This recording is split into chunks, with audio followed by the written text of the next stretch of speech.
You never know what might happen when you listen to and act upon information in our show, as one of our listeners did last March.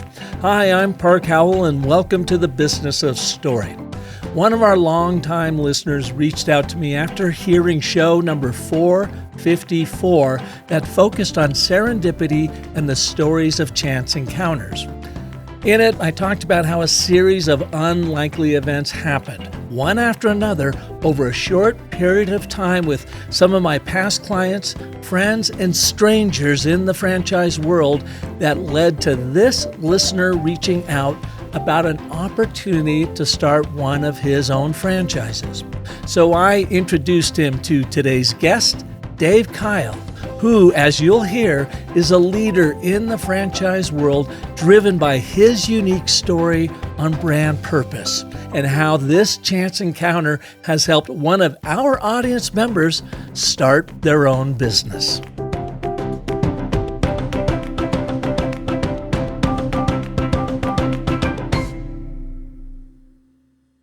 It's worth mentioning that I received a lot of grief about episode number 454 to people who thought the subject matter was just too woo-woo for them. Essentially, I asked the question in the show, is magic real relative to coincidence, serendipity, synchronicity, and storytelling? Now, just recently I read James Geary's book called Wit's End. What wit is, how it works, and why we need it. Geary argues that demonstrating wit through puns, turns of phrases, metaphors, etc. is one of the highest forms of intelligence and is critical in your storytelling to amuse, entertain, and educate your audience. In his exploration on the power of wit, I was surprised to read his definition of serendipity, which he believes is another form of wit. He writes, quote, "It occurs to me that forms of wit other than the pun can also be understood as compressed detective stories. I'm thinking in particular of people living by their wits, as the saying goes. People like inventors, scientists, and innovators of all kinds, people skilled in improvising fixes, finding clever escapes from tight scares, or making unlikely discoveries under seemingly inauspicious conditions. Discoveries like these are usually chalked up to serendipity, the accidental solution to a problem the problem solver isn't consciously trying to solve. But I would argue that serendipity is actually a sophisticated form of wit, one that leaves little or nothing to chance, relying instead on rather acute power of attention and observation." Geary goes on to say, "So, while serendipitous realizations might appear accidental, they are, in fact, the result of deliberate and persistent observation." Now, if you're interested in how to use more wit in your work, I highly recommend Geary's book, Wit's End, because coincidentally, it was the serendipitous moment of meeting Dave Keil earlier this year through that bevy of chance encounters that has led to today's show and the amazing work Dave and his colleagues are doing with purpose-driven brand entrepreneurs. Believe me, their work is no coincidence. They are out to make a real impact in the world. So we're actively doing a fundraise right now, Park, to go raise funds that will, for the investor, do two things. One, they're going to be doing incredible good because we're going to be putting hundreds and hundreds of entrepreneurs in their own small business that never would have, helping them achieve the American dream. We're going to do that. We're also going to be giving our franchisors this incredible pool of talent to go help, grow them. So, we just couldn't be more excited about, where we're going with Belove Brands. So talk about a purpose in your life. Back to, saving lives, this is our version. We're changing lives. We're transforming lives by putting just exceptional people and, helping them become extraordinary entrepreneurs.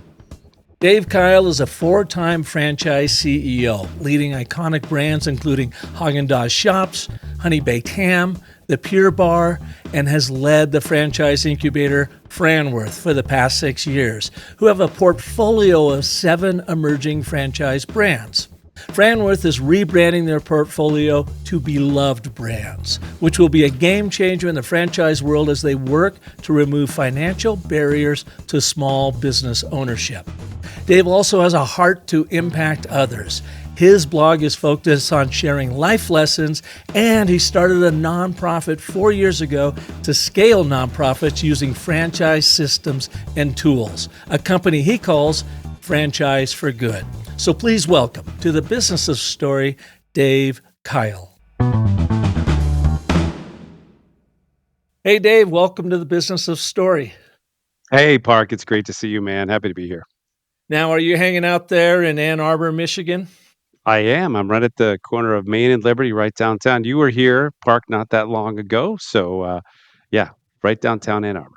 Yeah, that was my first trip out there. That was back in May 15th, I think it was, of this year, working with your incredible company, Belove Brands. I have to thank Paul Blavin for making the introduction and having me come out and work with your franchisees, because I really am a big believer in what Belove Brands does about, helping the disenfranchised in the world create a small business through the franchises that you all represent. And so today we are going to talk about your history, your backstory, and how you have really brought purpose to business, and your primary vehicle is the franchise world. That's So, right. with that, why don't you give us a little bit of your backstory? How do you find yourself where you are today?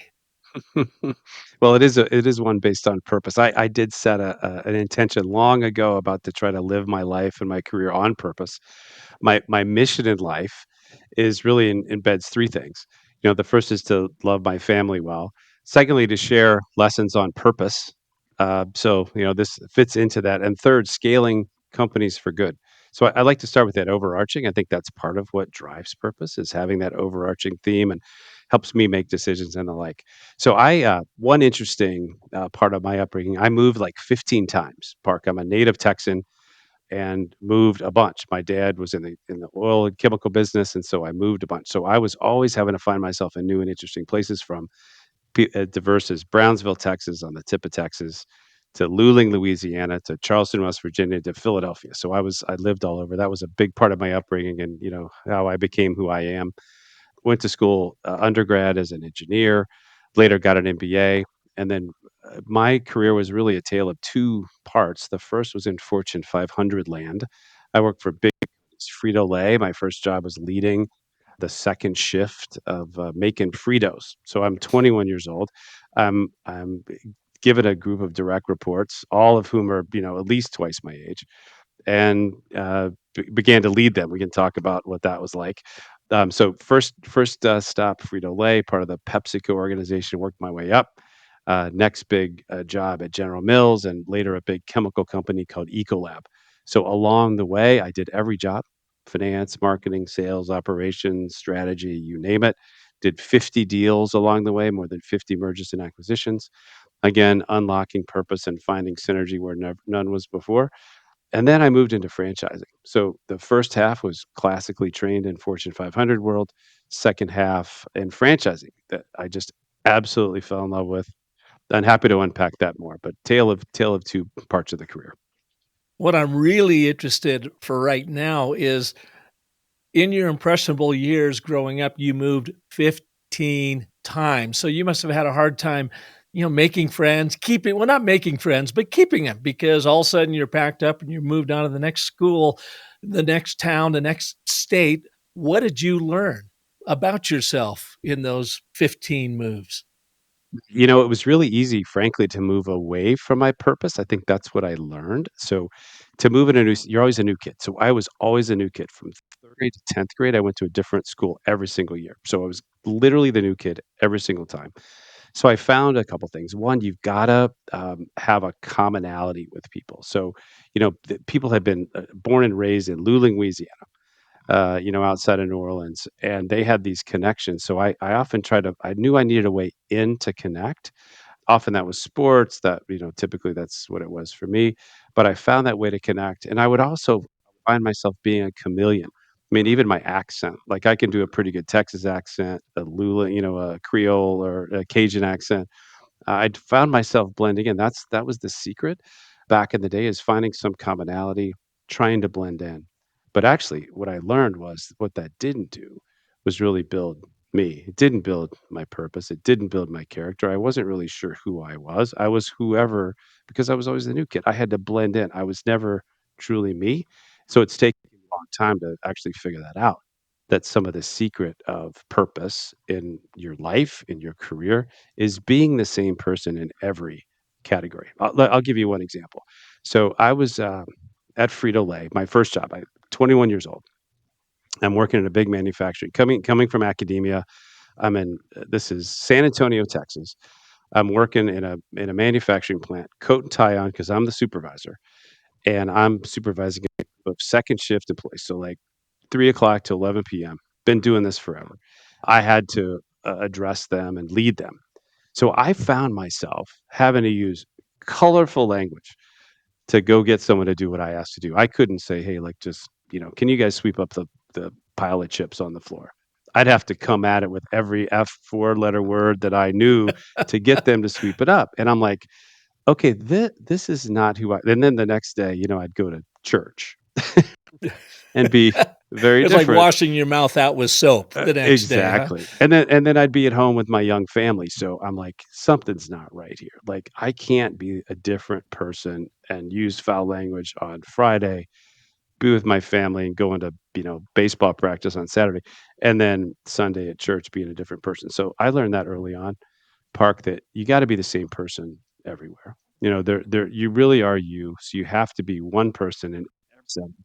So it's a big lesson on purpose that I learned about not to, morph in and not be yourself, because look, we're all gifted in certain and unique and special ways. And that's often what, one, I learned in my own life, but also I tried coaching others. So Frito-Lay, I mean, Fritos are my favorite go-to chip. I learned that from my 99-year-old mother. My go-to lunch would every day, it seemed like, going to school as a young man, was tuna fish sandwich, Fritos, and an apple, and the occasional Snickers. So, that you were there then making Yeah, my but favorite chips, and yet in the you in were the place having. in the place it was born. I mean, Elmer Doolin invented Fritos at that San Antonio plant. So that was where the Fritos were actually Oh, I born, didn't know was that. in They San they've got Antonio. a Yeah. huge plant down in Casa Grande, which is Yep. about Yep. 30 minutes south of Phoenix, and Yep. I would take my boys down there to go dove hunting, and we would always drive by it, and I would just take in the aroma of Fritos out in the middle of God knows where, because literally Casa Grande is out in the middle of God knows where. But yeah, I love Well, Fritos. Anyways, you found yourself there as being a nice young man, obviously intrinsically driven by purpose to where you are today. Yet you found yourself having to talk like a Frito-Lay truck driver in order to get people to do what yeah. you wanted them to do. And then after that, you had a little bit of disconnect going on, saying that's just So not you. no, it wasn't. And you know what? The story evolved though. So that's how it started. We were wearing coat and ties. I was trying to tell these guys what to do. Instead, we made a big shift. We're like, you know what? I bring a certain skill set. I'm never going to teach these guys how to make Fritos better than they, have. But I learned some things about quality control in college. I learned things about how to lead a team, how to set goals, how to, work them to achieve them. So we shifted things. First thing we did, we took off the coats and wore the same uniform as the hourly team. We taught these guys how to do statistical process controls, so plot quality over time. So instead of me making decisions, they would make decisions based on some more data and improve quality and output, which is the things we were seeking to do. Instead of me leading a team, we'd have them do self-directed and team leadership. So all these things about assuming the best in people, leveraging where they were and my skills and bringing those things together instead of me trying to pretend I was like the truck driver mouth, trying to get them to force my will on them. I brought my skills, they brought their skills together. We made it way better. They left equipped with, how to do statistical process controls and lead their own safety teams. And I left with learning some great leadership lessons. How did you get into the franchise world? I was working for General Mills, headquartered in the Twin Cities. And I always found myself finding my way into what I think is the funnest business in these big companies. And one of the funnest businesses that we had in the portfolio was the Haagen-Dazs business. So the Haagen-Dazs ice cream. Don't know if you're an ice cream fan. Best ice cream Oh, around. yeah. 3 ingredients. There's nothing in it other than just pure, milk and sugar and eggs. So Dave, it's if the Fritos best stuff. ever made an ice cream, I would be in hog heaven. We can do a collab. I've done a few of those in my day. Um, so one of the we did a deal. So we put fun story put Haagen-Dazs and Ben and Jerry's together into a joint venture. Then we put Nestle and Haagen-Dazs into a joint venture. So we were doing some great work in consolidation of the ice cream business. But one thing that came out of that was the Haagen-Dazs shop business. So several hundred scoop shops where we sold ice cream. So and I put my hand up and said, "Hey, I would like to lead business." It was something that wasn't going with the deal. I'm like, "Hey, I want to run that." What I did was fall in love with franchising through that. What I learned was one, it was a brand I knew and loved, but I first met franchisees. So these are people who own their own business and are the local entrepreneur. And there are a bunch of them in New York and Vegas, all over. They were the experts. They were the marketers. They were running the playbooks. But the cool part was I'm an industrial engineer. I'm a process guy. There's a process that sits on top of it. So franchising to me was the beauty. It combines entrepreneurship and innovation and local adaptation and adoption with a system that sits on top that's well designed for efficiency of scale and scope. You get synergies across marketing and supply chain and all those things. So I fell in love with it and found that I could put my fingerprints on the business right away as well. I came out of the CPG consumer packaged goods world where you had an idea about a new product or whatever, create an innovation, it took a long time to see impact on the end consumer. So if we came up with a new Frito flavor, it would take years but before you put it in your mouth. In franchising, you can make an impact right away. You see your fingerprints on the business. So that's what I felt. That's what made me fall in love with it was the process stuff, the entrepreneur stuff, and the impact from impetus to action. So you kind of fell into it. Not it wasn't a planned, purpose-driven career move for you. It was something that kind of found you, but then you had that aha moment that I can have a much greater impact a lot quicker working with these franchisees, big brands, small, local impact that you could really have a say in versus working in the large Frito-Lay corporation or whatever, where you're a cog in the machine and things just don't happen as quick. Yeah, I think that's right. Along that way in 4,500, not to diminish the impact you can have on purpose in those large organizations. I mean, I've got a couple of stories on that one.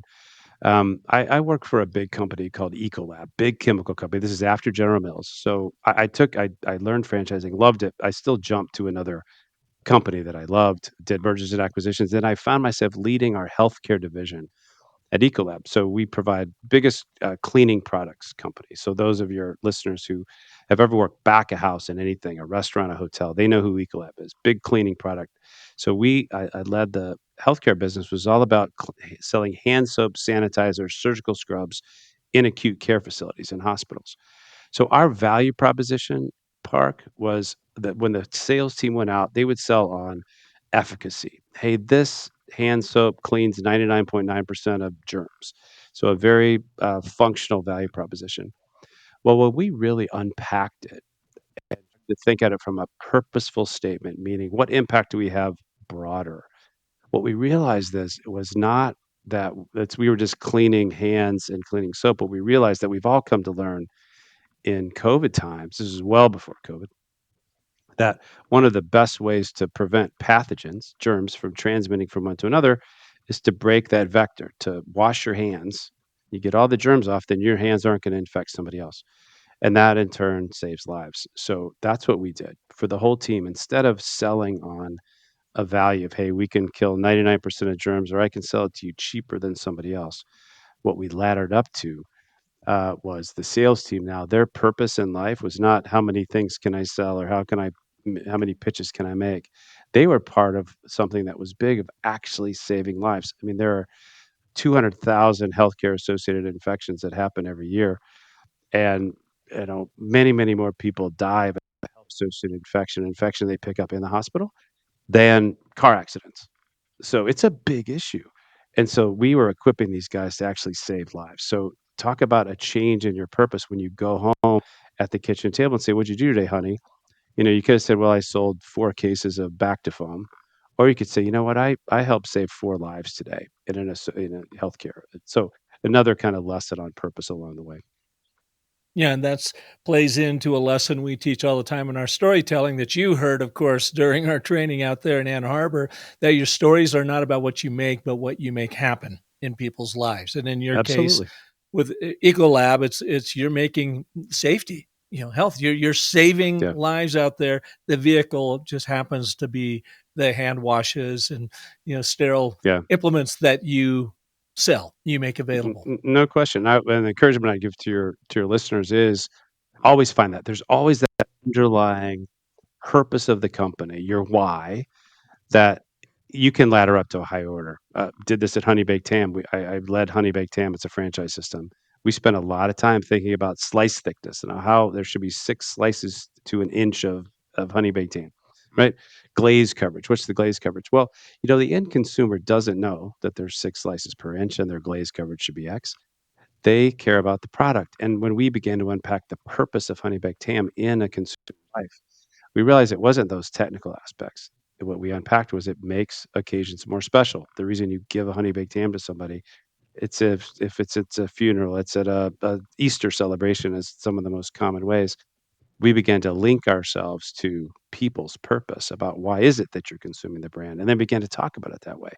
So, just another anecdote about how finding your own purpose can help grow the business in both cases at Ecolab Healthcare, at Honey Baked Ham. Once we unpack that, all of a sudden we reach way, way, way, way more customers because, we're meeting them with what's important to them.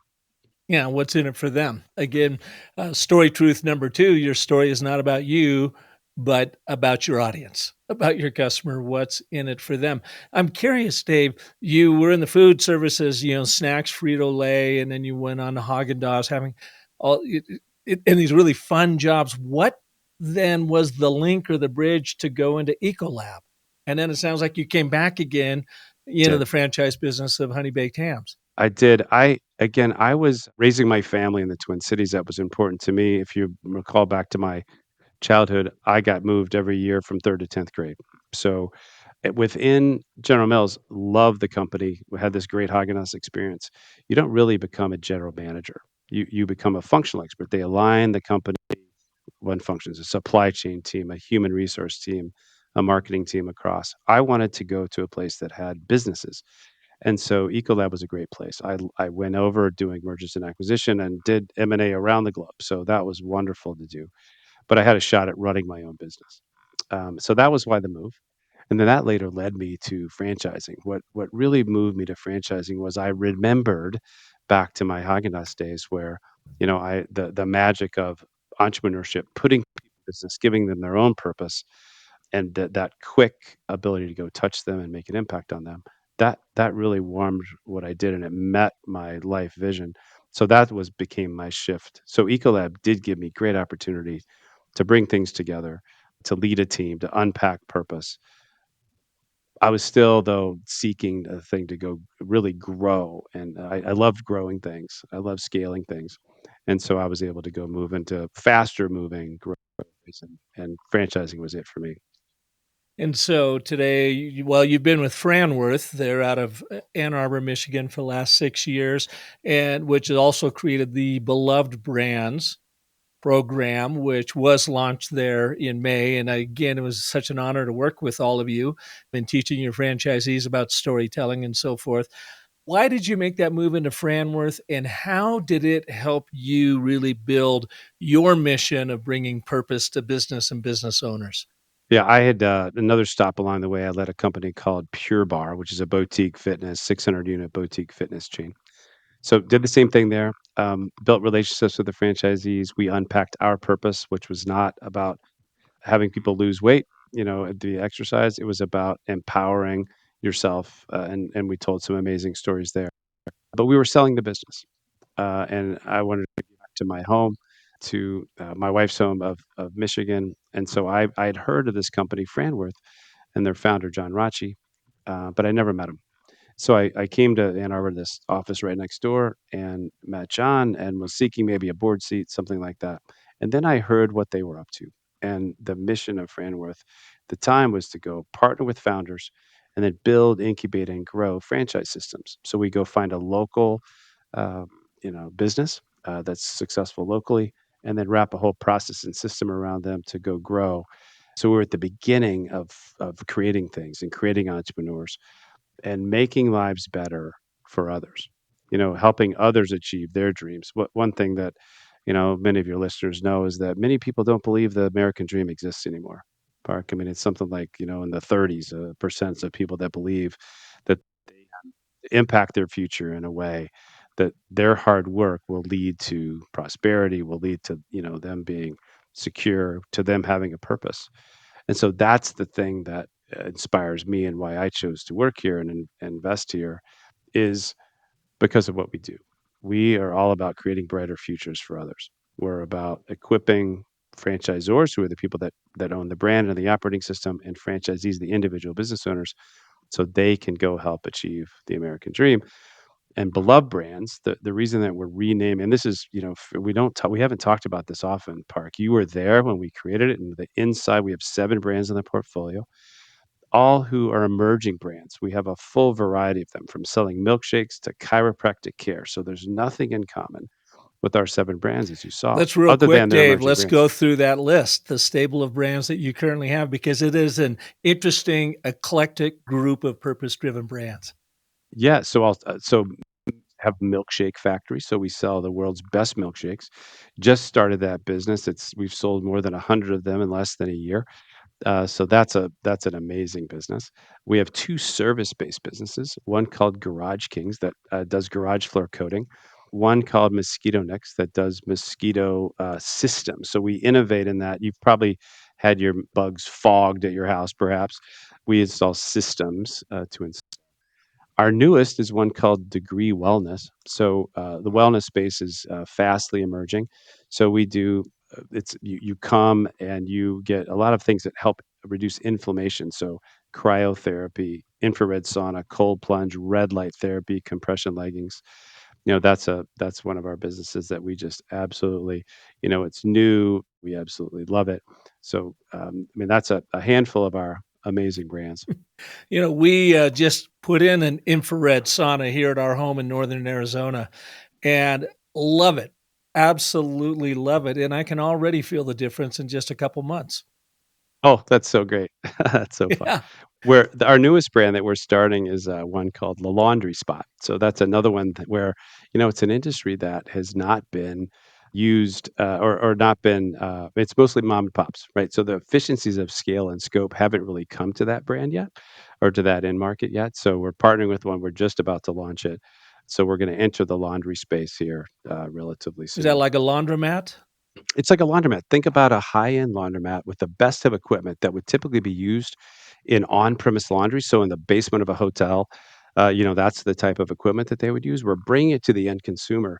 But then if you think about where laundries typically are, laundromats, they're in areas where there's typically the population's making less than $50,000 of household income, mostly apartment dweller folks. And so typically you don't have a great equipment offering. You don't have a beautiful, clean laundromat. So that's what we're bringing to areas like that. We're bringing it. It almost looks like a Best Buy you're walking to, the way it's lit and branded. So it's makes a A big more difference. sanitized laundry experience, it sounds like. Yeah, well done. We're even in the beauty business. So we have a product or a brand called Sugaring LA that does hair removal. So it's in a more natural way. So we partner with the founder of this modality. So it actually uses a sugar paste that looks like the consistency of honey to remove hair versus waxing. It's quicker, much more organic. So you can tell. Look, it's a wide variety of different products, but they all have an incredible founder. They all have incredible unit level economics. So each of the individual units do exceptionally well, and they're all in really interesting end markets. And as we began to, look at those, what we're trying to do now with Beloved Brands Park is really change the landmark, or change the landscape rather, of franchising. Today, if you're going to go buy a franchise, let's just say you're going to go buy a milkshake factory, you've got to have at least $500,000 of net worth to do that. That's great. We're going to make sure that you're a great, going to be a great owner, but there's a barrier of entry to enter most franchises. And we had a partner that joined us, a guy named Paul Blavin, who you've met and know, who began to question us and say, why is that? Why do we use that often as the way we choose who's going to be a great small business owner? If you think about the great small business owners that you may know, many of them they're great leaders. They're financially responsible, but maybe they don't have $500,000 sitting in their bank account. So we said, you know what? Let's go change the model. Let's go open the aperture to anybody who wants to own a franchise, and that's where the idea of Belove Brands came. Belove Brands really means two things. So our portfolio of Belove Brands is going to offer two things. One, just delight the end consumer. So we want someone to come into a milkshake factory, and you're already coming in because you want a treat. We want to make sure you leave with a smile and the best milkshake you've ever put in your mouth. When you come into Degree Wellness, maybe there's something acute going on with you, or Health Source Chiropractic, our chiropractic chain. Maybe there's something acute that's not right. Well, not only do we want to take care of that acute issue, we want to help you across your whole life. Maybe help with your sleep, maybe help with your diet, whatever that is. We want to provide holistic care. So we want to delight the end consumer. But importantly, too, we just want to open the aperture to anybody who is skilled and gifted, who wants to go achieve the American dream to be able to get into franchising without being, cost being a barrier. So that's what we're unpacking with Beloved Brands. Yeah, so you're finding people like, for instance, say you come across me and you're saying, Park, you would make a great milkshake factory franchise owner. You love Fritos, number one. You adore milkshakes. And by the way, the candy that they provide, which they showed up to at that May 15th event, was Oh yeah, unbelievable. We would love to have you join. And I go, okay, Dave, that's great. Yeah, I think I would be all in. What's it cost? Well, it costs you $500,000. I go, oh, well, Dave, I'm afraid I'm a loser because I don't have that kind of money sitting around. Therefore, I can't do it. How do that's right. you guys step in and make that happen, providing that person you're talking to you feel like really has what it takes to become a franchise leader? Yeah. What we've done is we've been doing this for a long time. I mean, this team here in Ann Arbor had more than 450 years of franchise experience across every functional area. So we've been in franchising a long time. I've led, 4 franchise brands. Our founder, John Rachi, founded 2 from scratch and made them to more than 300. So we know what it takes to be a great small business owner, and it's not necessarily your pocketbook. So Park, we would talk to you about, hey, Park, tell us things that you've led. Tell us something you've led. You've had to lead something. We'd want to make sure that you have some fiscal responsibility. Maybe not, $500,000 to the bank, but that you're a good steward of your money. We'd want to know that you have some grit. We would test to say, hey, when you face an issue, do you just give up or complain, or do you fight your way through it? Do you really work your way through it? Those are some of the attributes that we're going to test for through the process to uncover if you can potentially be a great small business owner. And then once we decide that we're going to do this together, we're going to go help fund it for you. So we're actively doing a fundraise right now, Park, to go raise funds that will, for the investor, do two things. One, they're going to be doing incredible good because we're going to be putting hundreds and hundreds of entrepreneurs in their own small business that never would have, helping them achieve the American dream. We're going to do that. We're also going to be giving our franchisors this incredible pool of talent to go help, grow them. So, I mean, that we just couldn't be more excited about, where we're going with Beloved Brands and the promise this holds. And so talk about a purpose in your life. I mean, back to, saving lives, I mean, this is our version. We're changing lives. We're transforming lives by putting just exceptional people and, helping them become extraordinary entrepreneurs. Yeah.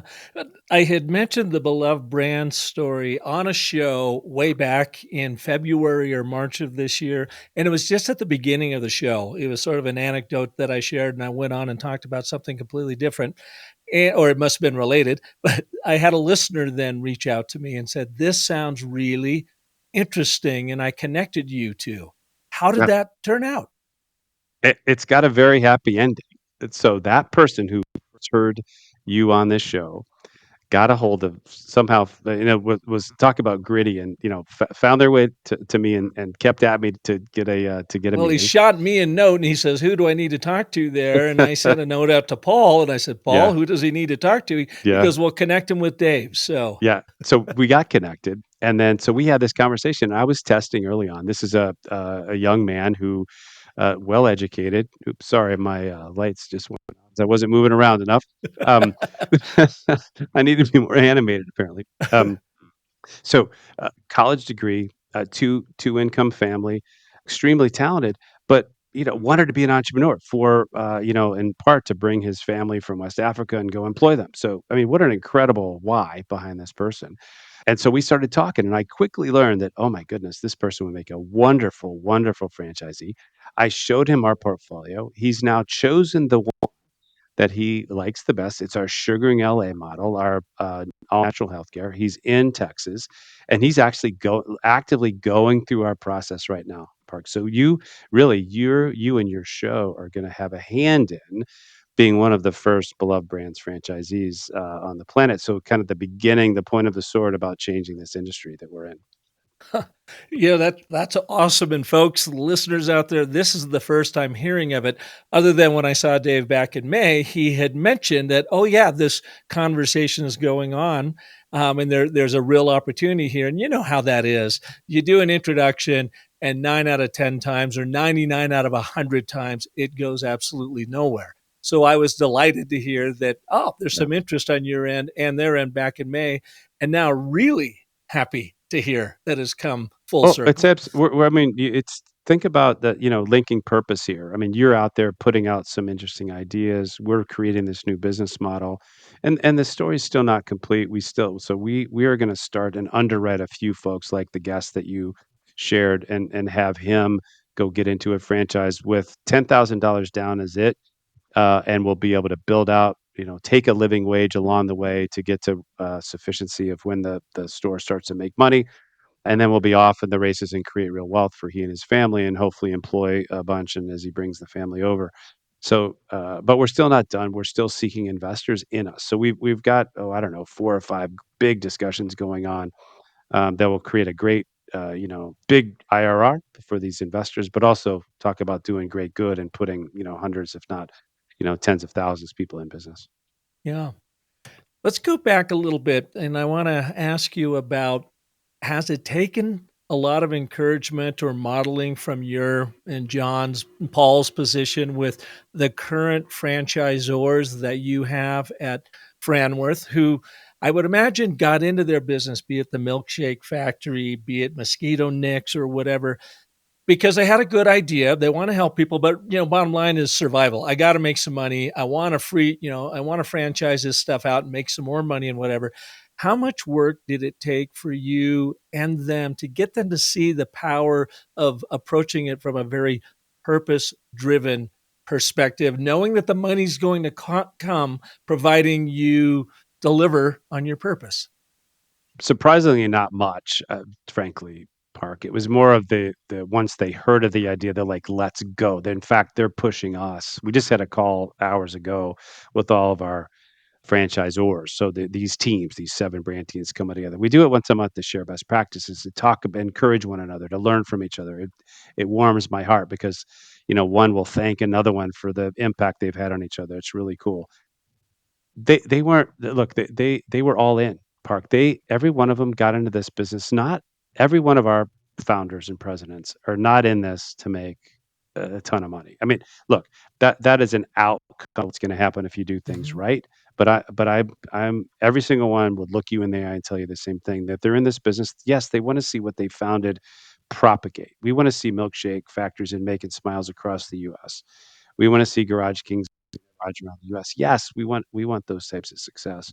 But importantly, these founders and presidents and their teams, they really do want to create exceptional opportunities for people. They want to make people's lives better. So I love this quote about, the bees will come when the flower unfolds. I don't know if you ever heard that proverb, but No. they're like pushing us to unfold the flower. Like they are so ready when they heard what we're doing and saying, guys, we have this opportunity to put people in business with, very little down, to open the aperture to business ownership to anyone.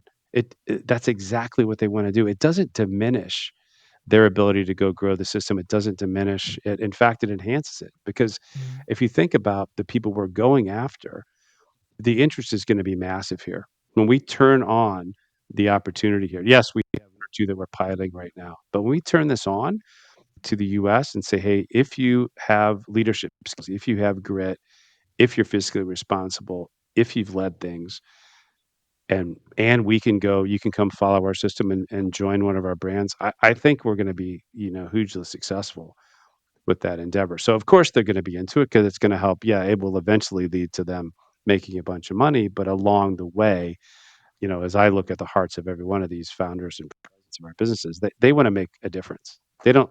The reason that Danielle, who founded Sugaring LA, got into this business was not to make money.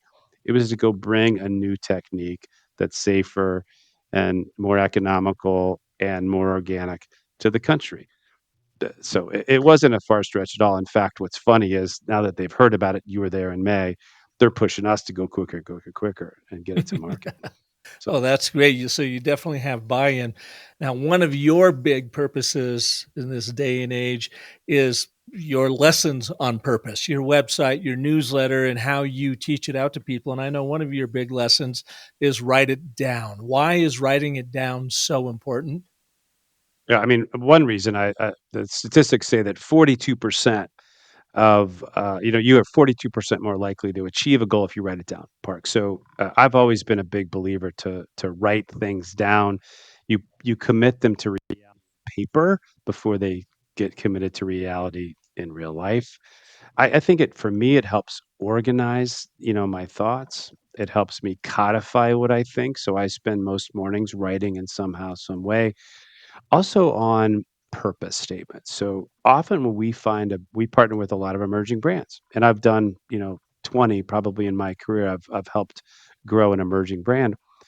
And often they know their mission, their vision, their values, their value proposition in their head, right? They know what their values are. They know what their mission is. They know what their vision is, but they've never committed it to paper.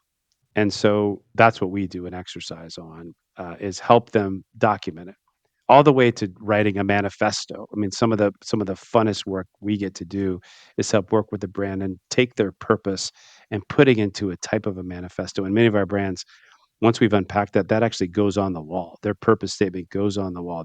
That's what they're all about. So you have to, before you're going to go grow and scale something, you got to be crystal clear on mission, vision, values, because you're going to have others that are going to begin to have to understand that and propagate that and grow that around the country. And purposes, it's the first thing we do, Park. It's the first thing we do is unpack that. And then we bolt on what's your point of sale system and what are your KPIs, what's your supply chain. We do all that other stuff later, but we have to have purpose. Yeah, and so I love blogging. I'm doing a little series in the month of September of 2024 to, every day I'm posting a little one, and then I have them all on lessonsonpurpose.com. So if people want to go check them out. What are some of the other lessons? Give me two more top of mind lessons that people could take away right now to help them dial in their purpose, or at least the story around their purpose. I mean, of course, the start with the why. That's something that if you've read Simon Sinek or others, that's probably one of the biggest things that they could do. That story that I relayed before, there's what we do every day, but every business has its own why. And I think so. I described those before, but that's the one that I keep going back to that example about it's not about cleaning surface with certain efficacy. It's about changing lives. So that's my encouragement to everyone is whatever your business is, let's go, figure out your own one. The one that comes to mind too is simplicity. So, trying to keep things simple.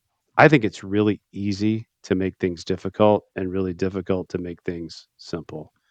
So, work really hard if you're a leader to make things simple. Get to your simple core. Try not to show how smart you are by using flowery language, but try to, simplify. Every one of our businesses has had a set of offers or SKUs. So the Milkshake Factory, good example, came to us with maybe 55, 58 flavors. And some of them sat, there were ones that sat very close to one another. So we helped them simplify. And in doing that, we helped drive efficiency in the supply chain. So we have fewer things we have to provide. We created just as much variety with the end consumer by simplifying. At the Lash Lounge, which is a business we work with, they sell eyelash extensions. They used to have a boutique that sold women's dresses and purpose in the foyer. We took that out so we could simplify before you can scale. So, start with the why. You got to keep things simple. Those are two that I go to just about every day. Can I add one to that? Please. Compelling clarity. In this day and age where we are overrun with content and just people trying to get our attention and whatever, and creativity, we're just overrun with this stuff. And yet clarity gets lost in that confusion. And I found that people that are really driving purpose driven anything, if they can, in a very compelling and crystal clear, fast way, deliver on that mission, on the vision, on the values, and explain them so people get it immediately, that is invaluable today to get attention share, mind share, and be able to get super focused on that purpose that you are about in helping people, lead better lives through your product or service. That's Compelling exactly. clarity. I couldn't agree more. That's absolutely that's simplifying, right? And that's hard to do. It's hard to get all of that. You were working with us on simplifying our value proposition, Park, and I think it takes a lot of work, and all that work, like the duck under the water, paddle, paddle, paddle, and on the top Yeah. he looks calm, but he's paddling away. I mean that's it takes a lot of work to get it that simple. But when you get it and you get that unlock, you're right. It really does lead to a purposeful life. Dave, the last question for you. Franchise for good. You're bringing your approach to franchising to nonprofits. I'm unaware of this. We haven't talked about it. So bring me up to speed. What is that? Yeah, in about 5 years ago, I had always decided to live on purpose. Park. I really tried hard to live on purpose, but I'd never dedicated time. So I got a business coach, and I decided that I was going to really go for it. I was going to do all those things that I've been teaching before. I wrote it down. I unpacked who I was. I created capacity in my life to go create time to think. So the hypothesis that I had that time on a literal walk through the woods in my cabin in northern Michigan was, I wonder if all those tools and processes we use in franchising for profits might be impactful to nonprofits. That was a hypothesis. So instead of what I typically would do is I would study it, I would write a business plan, I would think about it, I would mull it. Basically, I'd be procrastinating it. This time I'd been around enough entrepreneurs, I just did it. I started the company, I got a trademark, started a website, and sought my first customer. My first client was a guy named Pat Hamill who had a nonprofit out in Colorado called Colorado Home Building Academy. So it was a trade job training school. So he was the biggest home builder in Colorado, works for Warren Buffett, big enterprise, right? If you've been to Denver, big homeless problem, big under and unemployment problem, and houses going up like crazy. He bridged that gap and created a trade job training school, taking under and unemployed, teach them carpentry skills, put them to work. So we had this great idea, wanted to scale it. I wanted to scale stuff. So we partnered. We created a company called Build Strong Academy. And our partner here at Franworth, Drew Brees, did our first one, opened one in New Orleans a couple of years ago. And now we've got 8 open across the country. That then led to Notre Dame. So University of Notre Dame found out what we were doing, drove to Ann Arbor, and now we have a partnership. We are replicating. They have this amazing program within Notre Dame called LEO, Lab for Economic Opportunity. They do RCTs, random control trials, longitudinal trials over some 90 nonprofits, and they prove if they're effective. If it's about increasing literacy, if it's about improving school test scores via after school programs, whatever it is, they prove that they're effective. But they would prove they're effective. It would go into a journal or maybe help them fundraise, but that was it. And the executive director of that group, with a woman named Heather Reynolds, said, you know what? We want to do more. We want to go take these best and replicate them. So we've worked with 8 different nonprofits within Notre Dame's Leo program, and we're helping franchise them. So Franchise for Good is nothing. It's applying all the stuff we've done for decades in franchising, apply it to the nonprofit space, and it's working. We've touched 18 companies so far, 4 actively, 8 with Notre Dame, and so it is so fun to see that these principles, business is business. That's what I've found. There's no difference in that's selling milkshakes or providing social services. None, other than the same things they need to work on: get after their purpose, define their offer, come up with a clear strategy, create a great budget. All these scaling things you've got to do, it's the exact same. So the toolkit's working, but it probably should have been working all the time. So we're helping implement it. By the way, I loved how you kind of glossed over and threw out that name of Drew Brees, who, by the way, happens to be a fairly successful former NFL quarterback. And these are the kinds of people and the talent that you're attracting to the work you're doing there, Belove Brands and Franchises for Good. And, my hat's off to you. Obviously, your purpose is working out there. Oh, thank you. And I do think it's taken. Look, I'm almost 60 years old. It's taken a lifetime of seeking it, and I do think those principles of writing it down, being clear to yourself, um, setting. I mean, another thing that I'm on is to set lifelong goals. So, at the end of my life, what do I want to have achieved, and start with that, and then work my way back and create that mission statement. What I opened with, right? Loving my family well, sharing lessons on purpose, and scaling companies for good. That's the filter that I put on anything that I do. So I don't do a lot of podcasts, but you asked to do one, and we're talking about purpose, so it fits 2 out of my 3, right? So I think that's being intentional and trying to weave it back to that first story we told about me using 4-letter words to get the guy to sweep the chips. It's all the same thing about being the same person, but also knowing who you are. Don't being that chameleon that I was talking like a Cajun in Louisiana, had no right to do that because I wasn't authentically a Cajun. I got to be myself. And I think that's what I would encourage your listeners to do is, do the work to understand who you are, what your purpose is here, and then work on it. And it's incredible that, as that flower unfolds, the bees come flying in. Well, Dave, with that, it's a perfect close to a perfect show. Thank you so much for taking the time to be here.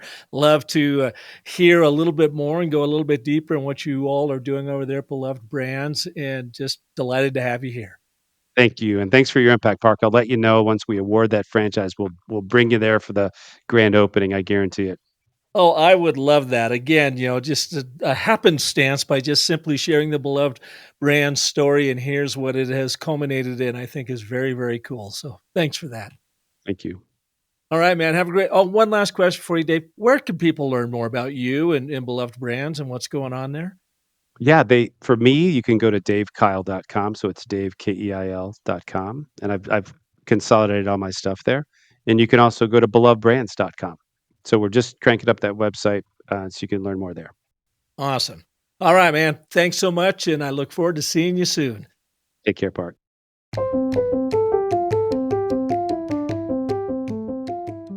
Thank you for listening to and sharing this edition of The Business of Story.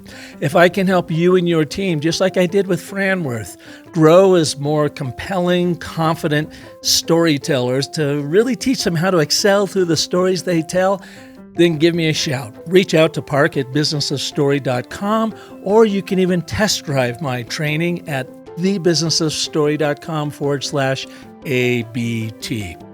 Thanks, Caden Howell, for editing our show, Marissa Hill for your amazing community development and marketing, and for our custom show music composed by Darius Holbert. Please join us next Monday when Will Barron will join us to talk about how you can turn your boring pitches and boring niches into spectacular buyer-focused stories that sell.